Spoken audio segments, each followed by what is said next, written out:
Bismillahirrahmanirrahim. Assalamualaikum warahmatullahi wabarakatuh. Selamat pagi adik-adik semua. Pada hari ini saya Dr. Erna Arfiani dari Departemen Farmakologi Farmasi FKUPN Veteran Jakarta. Kita akan diskusi tentang terapi asma ya di blok RS ini. Oke. Kita bahas tentang sesak dulu ya. Sesak atau dismi adalah perasaan sulit bernafas yang ditandai dengan nafas yang pendek dan penggunaan otot-otot dari pernafasan. Sesak itu ditemukan pada penyakit obstruktif yang paru, misalnya bronkitis, asma, gangguan kardiovaskuler, emboli paru, dan gangguan dari dinding dada.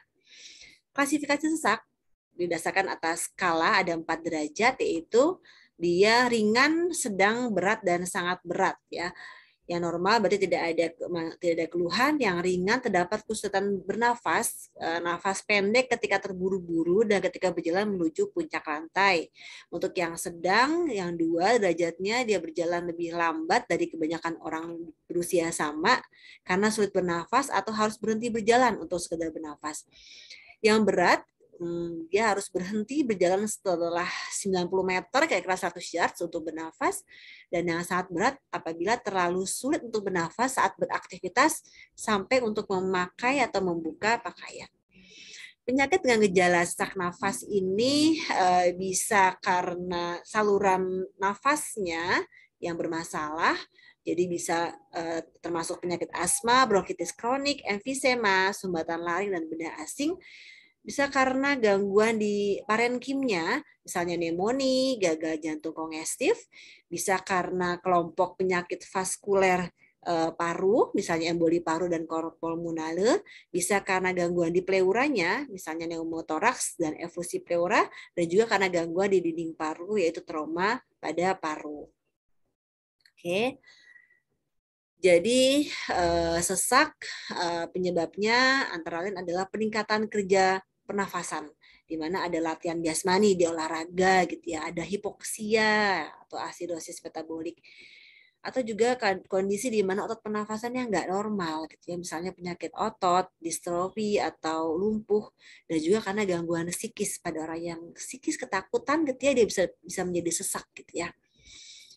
Interaksi antigen yang berulang atau kronik dengan imunoglobulin E dapat mengaktifkan mediator inflamasi, yaitu histamin, terutama histamin dalam sel mas atau basofil. Jadi sudah mempelajari tentang histamin ya, yang dapat mempengaruhi saluran nafas melalui 3 jenis reseptor. Ada reseptor H1 menyebabkan bronkokonstriksi, misalnya reseptor H2 meningkatkan sekresi mukosa glikoprotein, dan reseptor H3 yang merangsang saraf sensorik dan cholinergic menyebabkan sekresi histamin dari sel emas. Semua ini menyebabkan saluran nafas menyempit, bronkokonstriksi, dan memproduksi dahak sehingga timbullah sesak. Dan juga keluhan wheezing, bunyi pada pernafasan. Wheezing atau mengi adalah suara kontinu yang tinggi dengan durasi yang panjang gitu ya. Dia terjadi apabila aliran udara ini secara cepat melewati saluran nafas yang menyempit gitu ya, mendatar. Ditemukan pada asma, bronkitis kronik, dan COPD. Sedangkan stridor adalah wheezing yang terdengar saat inspirasi dan menyeluruh. Jadi terdengarnya lebih keras di leher dibanding dengan di dinding dada, yang menunjukkan adanya obstruksi sebagian pada laring dan trakea. Oke, ini pendahuluan tentang sesak. Kita lanjut ke asmanya ya. Asma adalah inflamasi kronik pada saluran nafas yang ditandai oleh bronkokonstriksi, ada pengecilan dari bronkus, ada inflamasi, ada peradangan, adanya hiperresponsif. Dan asma ini dia biasanya bersifatnya recurrence ya, jadi dia bisa berulang dan juga tidak selalu gitu ya, tergantung sama kondisinya. Inflamasi kronik pada asma menyebabkan peningkatan atau hiperresponsif jalan nafas sehingga timbul gejala episodik yang berulang, ya recurrent. Seperti apa? Gejalanya sesak nafas, ada batuk, dada terasa berat, gitu ya. Di mana sel atau mediator inflamasi yang berperan terutama adalah sel mas, limfosit T, makrofag, sel epitelial, histamin, leukotrin, dan interleukin, khususnya 4, 5, dan interleukin 12. Secara epidemiologi, terdapat 235 juta penduduk dunia yang menderita asma, dan mungkin terus meningkat ya, itu dari WHO 2017 ya, sekarang berarti lebih sangat banyak meningkat. Yang pastinya memberikan potensi beban berat secara perekonomian dan juga kerja dari para penderita ini. Asma masuk dalam 10 besar penyebab kesakitan dan kematian di Indonesia, di mana biasanya tertinggi prevalensinya di umur 25 sampai 34 tahun yang semakin meningkat biasanya sesuai sama usia. Kematian karena asma bisa sampai 80%. Itu tergantung sama manajemen di negara masing-masing. Apa sih etiologinya? Penyebabnya bisa multifaktorial, bisa macam-macam banget ya. Juga interaksi antara faktor penjamu, apakah dia punya genetik atau atopi atau alergi, dan faktor lingkungan. Misalnya alergen, iritan, pajanan rokok, karena olahraga yang berlebihan, karena berat badan yang berlebih, karena polusi, stres, dan sebagainya. Sebagai patofisiologinya, inflamasinya bisa dasarnya dari inflamasi peradangan ya, ada inflamasi akut dan kronis. Kalau yang akut itu ada yang tipe cepat dan tipe lambat. Untuk tipe cepat dia karena adanya alergen dengan respon inflamasi sehingga imunoglobulin E dalam hitungan menit sampai beberapa jam dapat menyebabkan degranulasi dari sel emas. Sehingga mediator inflamasi ya dapat banyak keluar di sini, prostaglandin, lekotrin dan sebagainya, sehingga menyebabkan vasodilatasi, kontraksi otot bronkus dan sekresi mukosa. Sedangkan untuk tipe lambat dari alergen ini terjadi sesudah 6 sampai 9 jam, berakhir sampai 12 sampai 24 jam dan merangsang eosinofil ya. Jadi sel-sel eosinofil, neutrofil, sel CD4, limfosit T gitu ya, itu dirangsang sehingga terjadilah kontraksi dari otot bronkus dan sekresi mukosa. Untuk yang inflamasi kronis, sel yang terlibat bisa sel mas, limfosit T, eosinofil, sel epitel, otot polos bronkus, fibroblas, yang semua ini yang gabungan dari tadi ini dapat merangsang sitokin, mediator inflamasi lainnya untuk tambah memperberat gejalanya gitu ya, dapat memperberat terjadinya kontraksi otot bronkus dan peningkatan sekresi mukosa gitu ya, sehingga kondisi ini menyebabkan inflamasi yang kronik.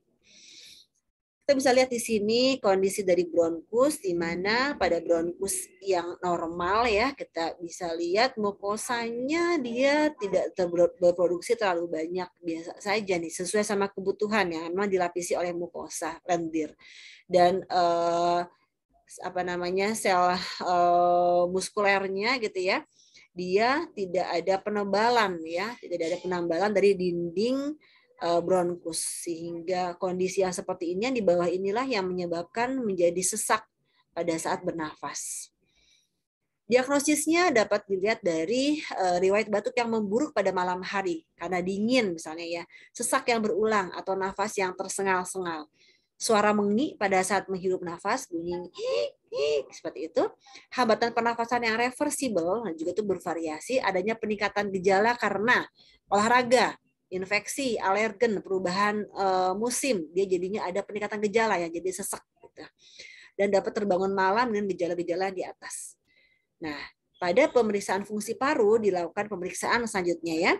Pemeriksaan fungsi paru terdapat penurunan dari VEF, PEF dan VFEFV per 1 detik per FVC. Ya agak sulit ya ngomongnya ya. Jadi penurunan dari forced expiratory volume in the first second gitu ya, atau VEP nama bahasa Indonesianya tuh, volume ekspirasi paksa. Jadi ada penurunan FEV yang pertama, detik pertama. Ada penurunan dari peak expiratory flow atau arus puncak ekspirasi. Ini dapat diperiksa dari peak flow meter ya. Dan juga ada penurunan FEV pertama, detik pertama dibanding dengan FVC force vital capacity.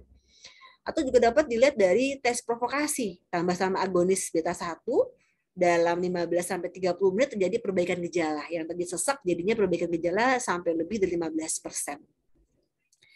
Untuk klasifikasi asma itu ada yang intermittent, Ya, intermittent tuh biasanya gejalanya tadi juga sesak, tapi dia dari hasil pemeriksaan fungsi paru kita bisa lihat FEV1-nya lebih dari 80% dan PEF-nya lebih dari 80%. Sedangkan klasifikasi kedua itu persisten, baik itu ringan, sedang atau berat, berarti di bawah dari 80%. Tuh. Ada alat namanya spirometri ya untuk merekam fungsi paru, di mana caranya pasien diminta menghirup nafas dalam, lalu ditahan, lalu sedikit, lalu dia menghembuskan nafas secara cepat dan keras ke alat tersebut, lalu akan terekam di spirogram untuk dapat diperiksa selanjutnya. Jadi alat ini dapat mengukur bagaimana fungsi paru kita, apakah ada penurunan atau bagaimana. Ya, parameter dari fungsi paru. Jadi kita tadi sudah melihat adanya dari force vital capacity atau kapasitas vital paksa, di mana itu adalah ukuran kapasitas vital yang didapat dari ekspirasi sekuat-kuat dan secepat mungkin, dihembuskan secepat dan sekuat mungkin. Ya, apabila menurun berarti adanya gangguan ekspirasi. Ya, normalnya di atas 80%. Kalau di bawah itu berarti ada gangguan. Lalu ada juga parameternya adalah force expiratory volume atau volume ekspirasi paksa, FEV. Volume udara yang dapat diekspirasi kuat dalam waktu standar. Biasanya standarnya ada 1 detik. Detik pertama dipaksakan keluar, ya. Dia yang sehat itu 4 sampai 5 liter, di mana minimal 75%. Jadi di atas 80% juga biasanya. Perbandingan FEV1 dengan FVC yang disebut dengan force expirasi ratio ini, dia minimal 0,75.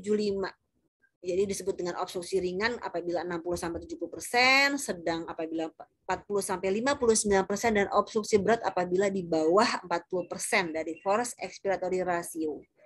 Ya.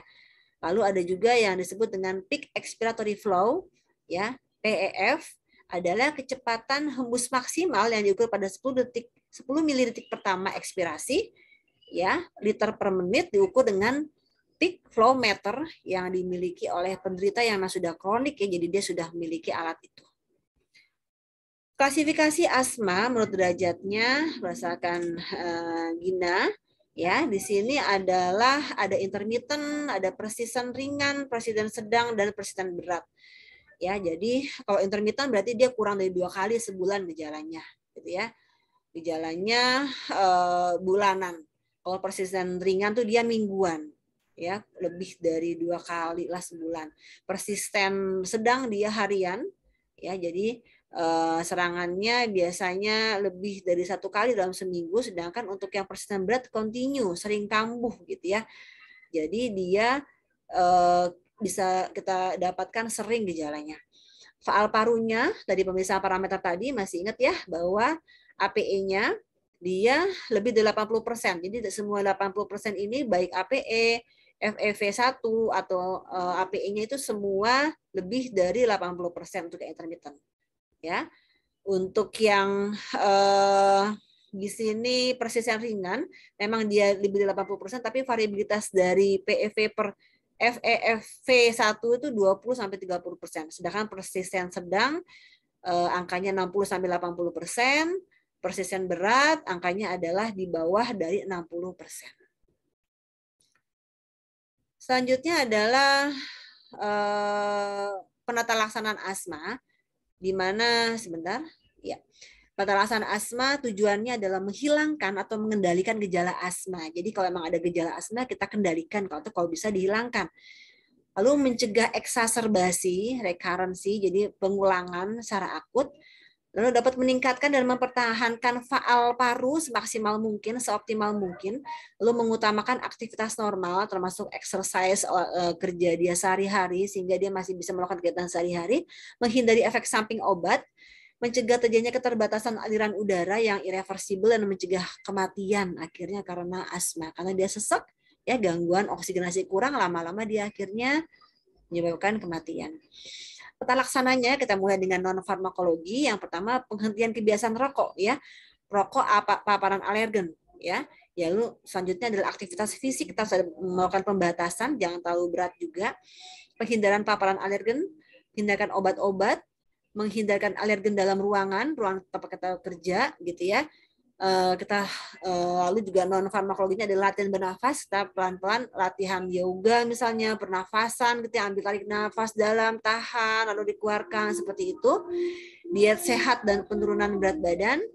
Lalu dilakukan juga bisa dengan vaksinasi, karena dengan infeksi, influenza misalnya pneumonia dapat menambah beban dari kerja paru ya.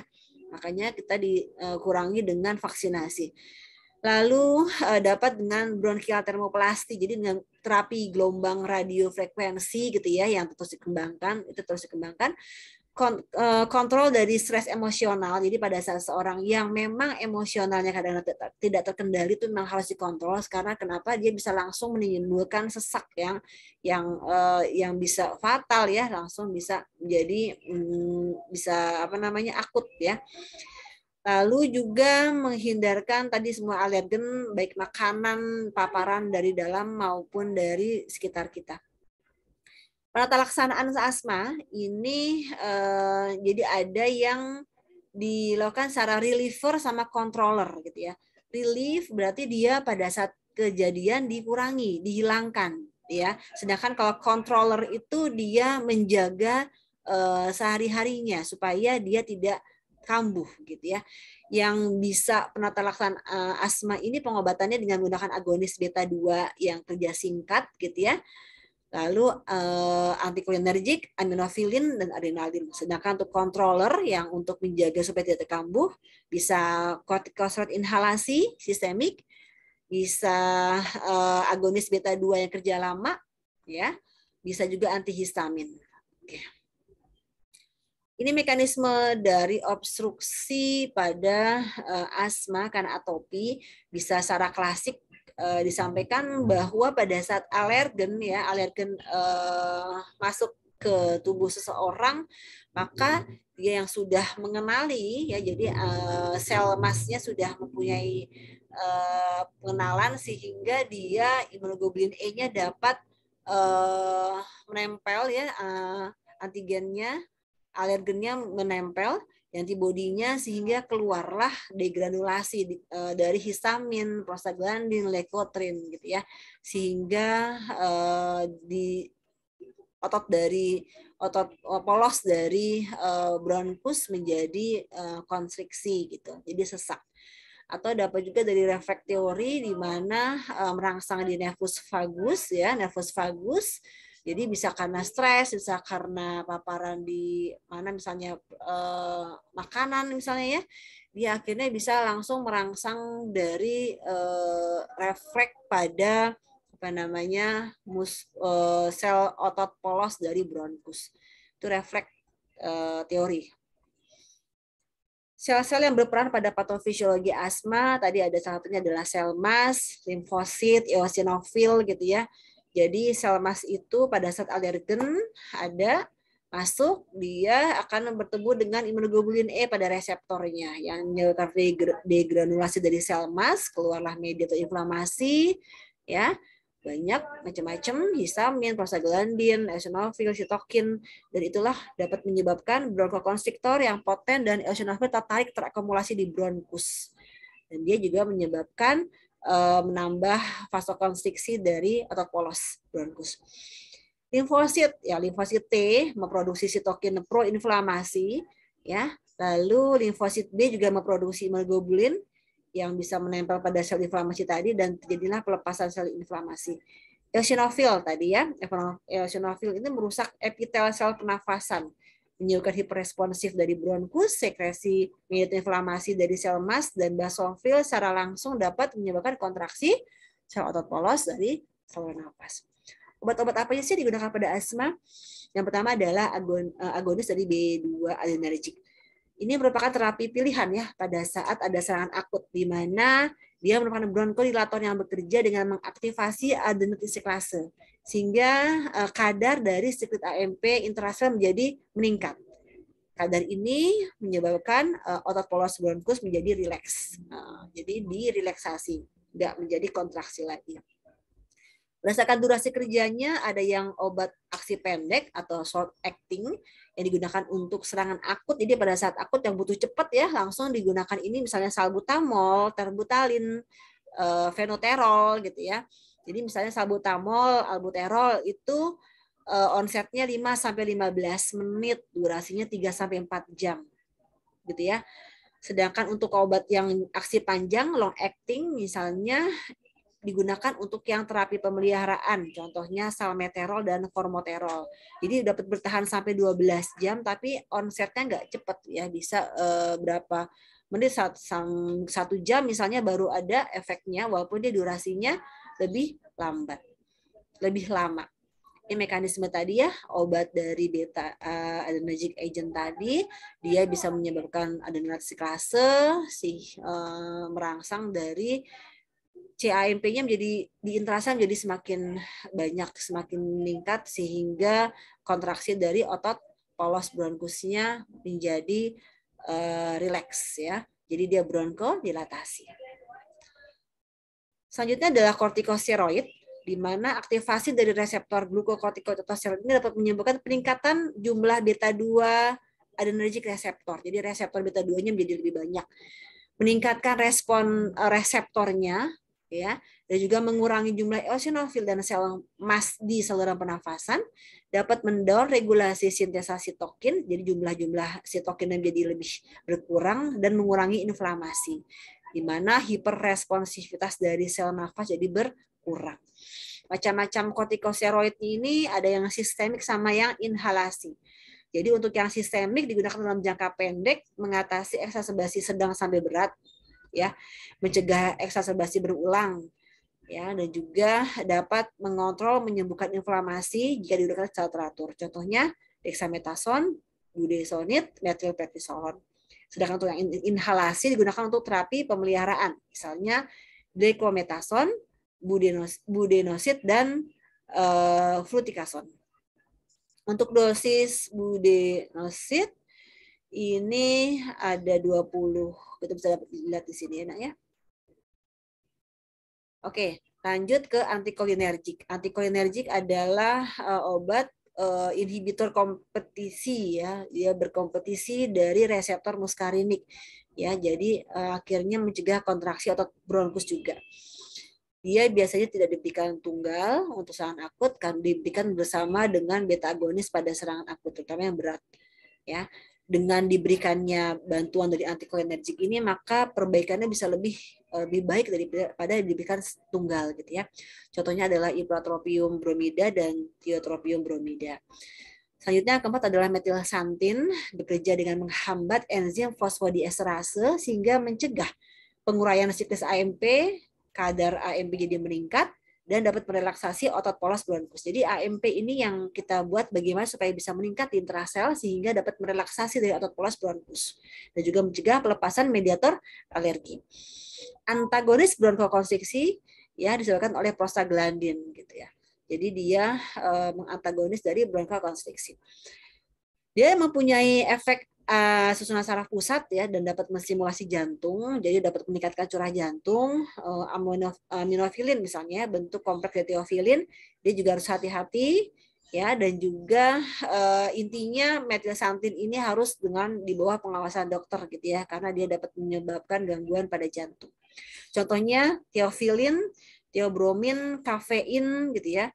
Contohnya teofilin ini dia onsetnya 15 menit dengan durasinya sekitar 5 jam. Ya. Di sini adalah contoh dari ipratropium bromida misalnya yang dia mencegah masuknya kalsium ya, penurunan kalsium intrasel itu dapat menyebabkan peningkatan dari siklik GMP sehingga konstriksi dari otot polosnya berkurang dan mukosa sekresi mukosa dari bronkusnya juga jadi berkurang sehingga menjadi rileks dan dilatasi bronkusnya. Yang kelima adalah penstabil sel mas. Di sini juga sama diduga mencegah masuknya kalsium ke dalam sel mas karena peningkatan kalsium intrasel ini sangat diperlukan dalam proses degranulasi atau pelepasan histamin atau mediator inflamasi lain dari sel mas. Ya, dapat digunakan sebagai terapi pemeliharaan jangka panjang, terutama pencegah bronkoplasma. Ya, contohnya adalah sodium kromoglikat dan medokromil. Efek sampingnya bisa menimbulkan sakit kepala, iritasi, batuk, tenggorokan kering, ruam kulit.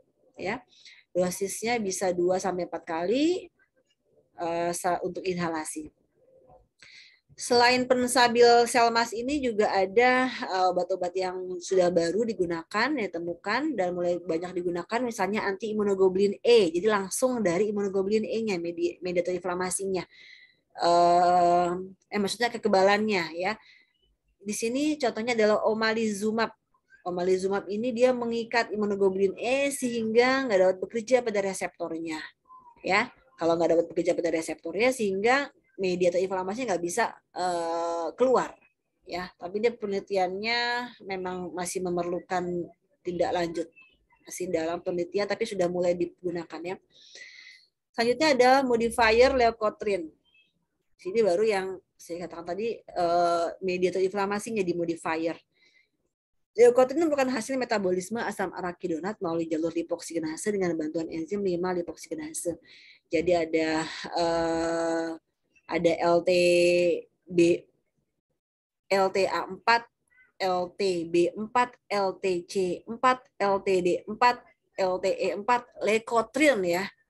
Leukotriene ini ada berbagai macam leukotriene ini yang dia itu ternyata bisa untuk hasilnya ini bisa mengurangi asma gitu ya. Karena dia bersifat antiinflamasi, mengurangi rekrutmen dari eosinofil, meningkatkan fungsi paru dan mencegah serangan asma yang akut.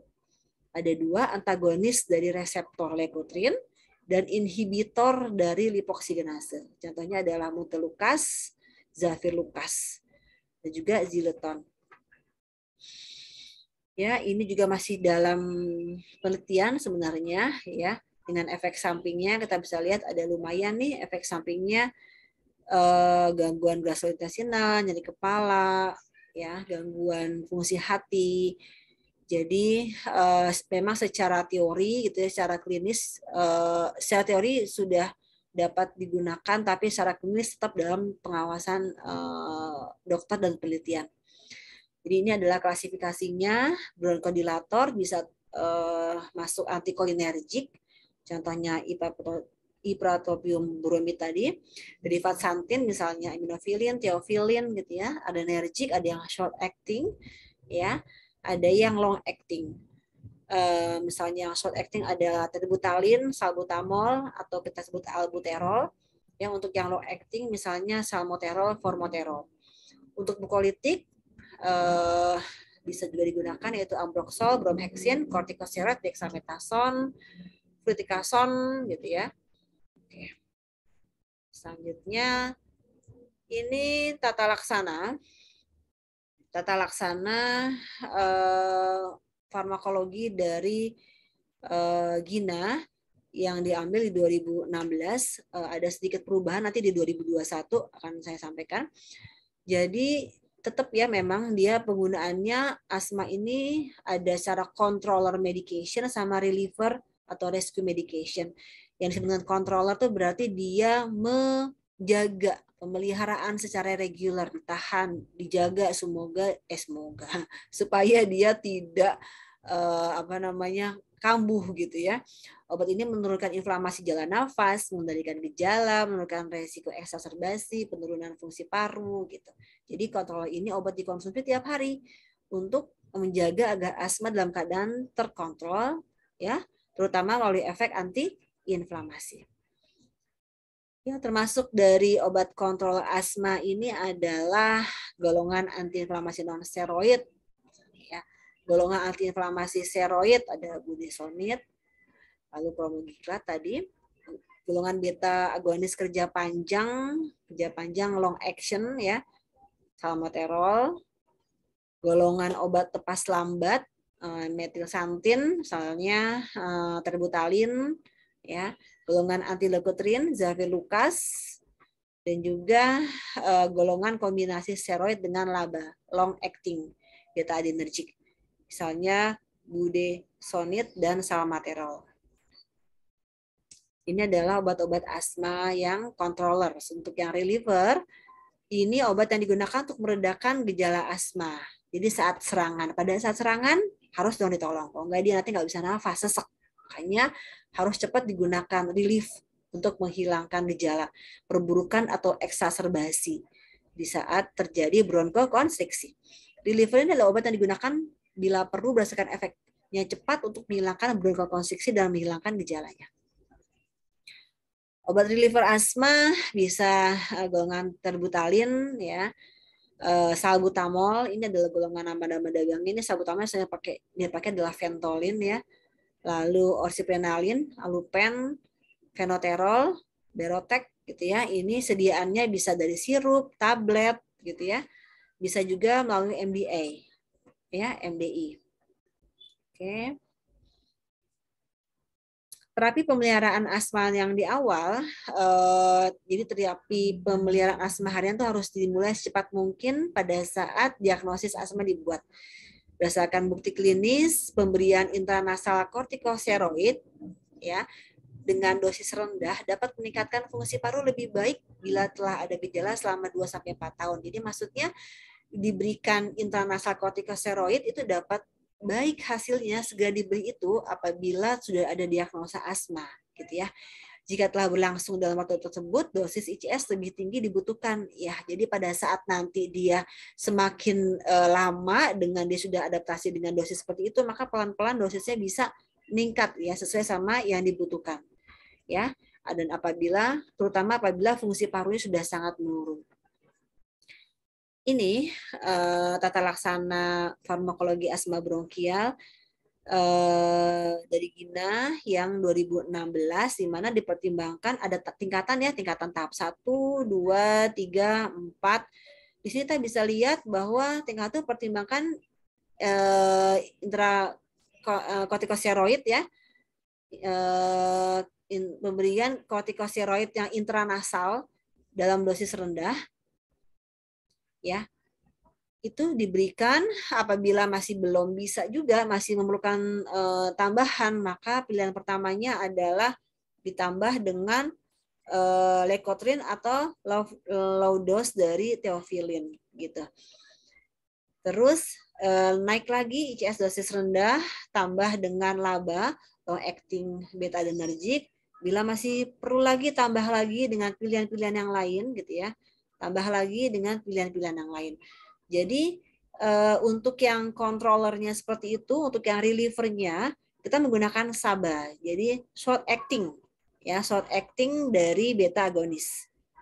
Oke. Sedangkan untuk yang di Gina yang 2021 disebutkan bahwa penggunaan intranasal kortikosteroid tetap digunakan, tapi sudah ditambahkan dengan formoterol gitu ya. Jadi dia lebih penggunaannya untuk controller, dia sudah tambahkan dengan formoterol ya. Untuk yang memang dia controller dan reliever. Sedangkan untuk alternatifnya dia dapat diberikan ICS intranasal kortikosteroid ya, dan juga pemberian dari SABA short acting. Nah, apa bedanya? Kalau yang ini berarti dia tidak menggunakan SABA, tapi dia langsung menggunakan formoterol. Jadi diharapkan berdasarkan penelitian didapatkan bahwa penggunaan dengan formoterol itu menjadi lebih baik yang long acting ya dibanding sama yang short acting gitu. Tapi itu semua tergantung sama kesepakatan ya nanti ya. Jadi bagaimana hasil penelitian terbaru dan mungkin nanti pada saat adik nanti menjadi dokter bisa berbeda lagi protapnya. Jadi ini hanya saya menjelaskan bahwa ada fasenya loh. Dulu hanya menggunakan intranasal kortikosteroid aja. Lalu udah gitu tambah lagi ditambahin dengan SABA short acting yang salbutamol. Lalu ternyata yang sekarang pakainya formoterol yang long acting ya gitu. Jadi bisa jadi nanti akan ada perubahan lagi tergantung sama hasil penelitian dan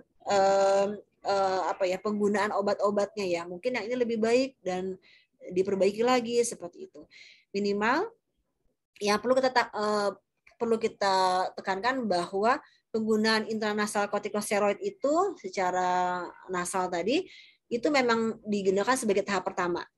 Oke ya. pada saat diagnosis sudah ditegakkan, maka dia menggunakan itu. Selanjutnya tambah sama yang lain, obat-obat yang lain. Kita udah tahu tadi obat-obatnya ya di bagian depan tadi, apakah pakai SABA, pakai short acting, atau pakai long acting. Atau tambahkan lagi dengan misalnya metilsantin, atau tambahkan lagi dengan leukotriene, anti-leukotriene dan sebagainya. Jadi semakin ke atas tahapnya, berarti fungsi paru sudah semakin buruk dan semakin banyak obat yang diperlukan. Selanjutnya terapi jangka pendek untuk serangan akut. Jadi obat yang dapat digunakan adalah yang SABA, short acting, anticholinergic, metilsantin, dan kortikosteroid. Sedangkan untuk jangka panjang atau terapi pemeliharaan yang dapat digunakan adalah LABA, ya, kortikosteroid inhalasi, penstabil sel mass, modifier leukotriene, dan juga golongan metilsantin. Jadi metilsantin itu bisa pakai dua-duanya, kortikosteroid juga bisa dipakai, untuk yang beta agonis juga bisa dipakai, tapi yang ini SABA karena akut, kalau yang ini long, LABA. Oke, tambah juga penstabil sel mass. Secara umum ini penggolongan obat asmanya jadinya untuk controller pemeliharaan dan untuk yang reliever tadi sudah disebutkan ya bahwa untuk controller bisa kortikosteroid baik inhalasi maupun sistemik, dapat juga untuk leukotriene modifier, ada long acting beta agonis, ada theophylline, metilsantin, anti immunoglobulin E, anticholinergic. Sedangkan yang reliever ada yang SABA, short acting, ada kortikosteroid yang sistemik, ada anticholinergic dan golongan santin atau theophylline. Ya, ini tadi sudah. Tapi di sini penata laksana asma jadi berbeda ya, tergantung sama dia ringan, sedang, dan berat. Baik di penata laksana di rumah maupun di rumah sakit. Biasanya kalau di ringan di rumah sakit di rumah masih bisa, tapi kalau sudah sedang berat kita biasanya sudah dirujuk ke rumah sakit. Jadi untuk yang penata laksanaan pada serangan akut yang ringan, maka beta 2 agonis kerja cepat yang kita perlukan ada kerja cepatnya ya, short acting ya, harus cepat diberikan dan kombinasi yang lain kalau memang diperlukan ya. Jadi dalam bentuk inhalasi biasanya SABA ini ya.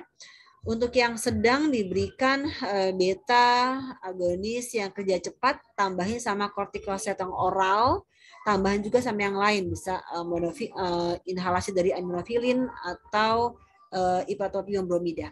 Untuk yang berat berarti harus dirawat dengan penggunaan oksigen dan obat-obat yang lebih banyak gitu ya. Lalu untuk algoritma dari tata laksana asma secara umum mungkin ini akan mengalami banyak perubahan ya ke update-nya ya, tapi intinya sih sebenarnya dengan gejala ada batuk, berulang, batuknya mungkin memburuk gitu ya, riwayatnya atopi dia punya, berarti dapat didiagnosis dengan asma. Klasifikasinya dapat dilihat apakah dia ada serangan apa tidak. Apabila tidak ada serangan, maka berobat jalan aja, tidak apa-apa, dengan diharapkan ada perbaikan. Apabila ada serangan, maka penata laksanaan exacerbasi akut gitu ya, yang tergantung gejalanya, ringan, sedang, berat. Kalau ringan berarti diberikan obat, responnya baik. Kalau misalnya sedang, berarti responnya nggak baik. Kalau berat, berarti responnya malah tambah buruk. Untuk yang respon baik, maka ada perbaikan dengan obat yang sudah punya di rumah, maka dia ya sudah rawat jalan biasa. Untuk respon yang tidak baik, maka dia harus dirawat di ruangan atau rawat di ICU untuk dilanjutkan penata laksanaannya. Algoritma yang ada di rumah intinya adalah ketika dilihat pada saat dia ada serangan, maka kita lihat responnya dengan obat-obat yang kita punya. Kalau misalnya responnya tidak baik, maka harus segera dibawa ke rumah sakit ya untuk mendapat penanganan laksanaan lebih lanjut. Jadi di rumah sakit dia akan dibedakan tuh dia masuk ke serangan yang asma yang ringan, sedang atau berat. Karena perbedaannya dari anamnesisnya, pemeriksaan fisiknya, lalu parameter-parameter pemeriksaan faal parunya ya, nanti dapat dilihat dibuat kategorinya lalu diberikan penata laksanaan sesuai sama yang berlaku di rumah sakit masing-masing. Dosisnya biasanya menggunakan yang menggunakan nebulizer ya untuk yang ada di rumah ya. Jadi dia kalau di rumah berarti pakai MDI biasanya ya, atau obat-obat yang oral misalnya. Tapi kalau serangan akut biasanya sudah pakai yang inhalasi.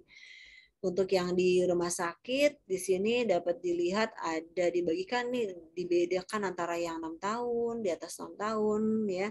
Udah gitu juga bisa diinhalasi beta agonis, bisa sistemik beta agonis, seperti epinefrin, disuntikan ya, terbutaline disuntikan, antikolinergik itu dengan menggunakan nebulizer misalnya, kortikosteroid gitu ya dengan menggunakan prednison, metilprednisolon dan prednison.